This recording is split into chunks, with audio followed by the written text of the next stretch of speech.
Hi everyone, this is Melissa from Melissa Made, and today I'm going to share with you a little bit about one of my favorite products, and that's the Spellbinders die cuts. These happen to be the Nestables. They also have the shape abilities like this here that cuts and embosses leaves. These cut the shape, but they also emboss a nice little trim around it, and when I say that I mean you can see on this leaf here they have a nice little edge. But these things are really versatile. I'm going to share with you today how I like to cut felt. So I have these pieces of felt laid out here, and this paper that I'm matching the felt to make a pretty little card. A lot of people use these just for paper, but they can cut felt. I've used them to cut fabric, and I've also used them to cut thin cardboard like cereal boxes to make mini albums. You can also use them to make shaped cards. They're a fabulous item, and they can be used in so many different ways. So today I just want to share with you one of the ways that I like to use them. So I'm going to be using this flower pattern, and I'm also going to be using this leaf right here on this set of shape abilities. So I am going to get started, and I'll show you how to cut these. I have a Cuttlebug, but they can be used in a number of other die cuts. So today you'll learn how to use them in the Cuttlebug. I'll be back in just a second. Okay, so I've got my Cuttlebug set up here, which is really not in the shot, but trust me, it's there. I've put the plate A down and the plate C down. So I'm going to basically do this the same way you would use these dies for paper. So you turn them up like this so that the cutting edge is facing up. You put them on top of your C plate, and then you go ahead and put your either paper, or in my case, my felt fabric, on top of them. So I'm going to use the leaf here to cut this green colored felt, and for the first cut I'm going to use this pink felt and just place it over both of them. This is the second to smallest in the pattern that I chose, and this is the next one up. And so I just placed the felt like that on top of each other. And typically if you were doing paper, then you would just put your B plate right on top. But because I'm not doing paper and felt is a little harder to cut through, I'm going to go ahead and this is just a really thin piece of cardboard that I took off a back of my stacks, one of my paper stacks. And so I'm going to hold that still, and then I'm going to shove this B plate in, and then I'm going to go ahead and wind it through here. And it's a little tougher, but it'll be safe. And then what I like to do with felt is I like to go back and forth. And the reason why is because the way the felt cuts, that sometimes some of the fibers won't cut all the way through. So I'll go through once,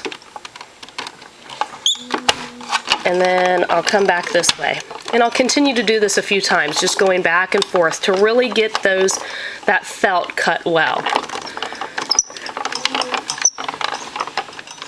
And when I feel like it's gone through and it's really cut it through well, then I'll stop doing this. It's not easy. You need some arm strength here. So I'll go ahead and take this off. Whoops. And you can see now that the felt has been cut. Now you can see that some places it sticks, and that's okay. What I like to do when that happens is I like to see this one cut perfectly through, and it actually even embossed here. So what I'm going to do now is take my scissors and just trim out the little sections that didn't get cut well.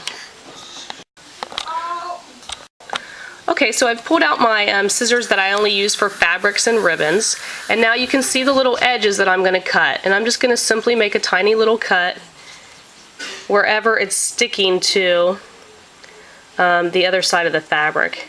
It's very simple. Most of it is actually detached, but there's just a few spots that for whatever reason don't cut all the way through. The leaf was perfect.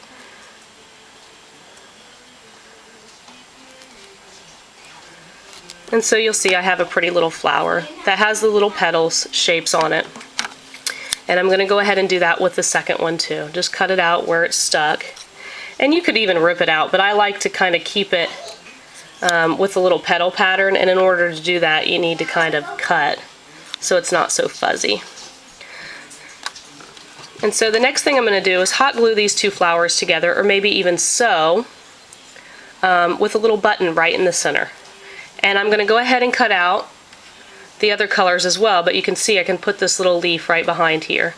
and that's one of the flowers that I'm going to place on my card.